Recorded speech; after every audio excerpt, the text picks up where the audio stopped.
நீங்கள் பார்த்துக் கொண்டிருப்பது தமிழ்நாடு முக்கிய செய்திகள். வணக்கம்.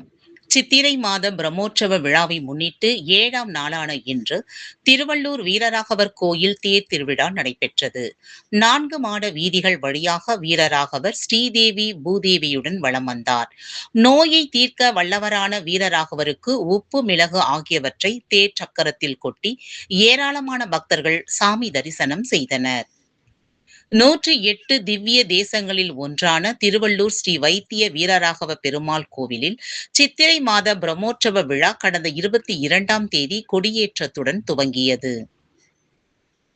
இதையொட்டி நாள்தோறும் காலையும் மாலையும் வெவ்வேறு வாகனத்தில் உற்சவர் நகரின் முக்கிய வீதிகள் வழியாக பவனி வந்து பக்தர்களுக்கு அருள்பாலித்து வருகிறார். பிரம்மோற்சவத்தின் முக்கிய நிகழ்வாக 7ஆம் நாளான இன்று வீரராகவர் கோயிலின் 60 அடி உயரமும் 21 அடி அகலமும் கொண்ட திருத்தேர் பவனி நடைபெற்றது. காலை 5:15 மணிக்கு தேருக்கு எழுந்தருளல் நிகழ்ச்சியும், காலை 7:30 மணிக்கு உற்சவர் சிறப்பு அலங்காரத்தில் ஸ்ரீதேவி பூதேவி சமேதராய் ஸ்ரீ வீரராகவர் பெருமாள் தேரடியில் இருந்து புறப்பட்டு 4 மாட வீதிகள் வழியாக சென்று தேர் மீண்டும் தேரடியை வந்தடைந்தது. இதில் திரளான பக்தர்கள் கலந்து கொண்டனர். ஸ்ரீ வைத்திய வீரராகவ பெருமாள் நோயை தீர்க்க வல்லவர் என்பதால் பக்தர்கள் உப்பு மிளகு ஆகியவற்றை தேர் சக்கரத்தில் கொட்டி தங்கள் வேண்டுதலை நிறைவேற்றினர்.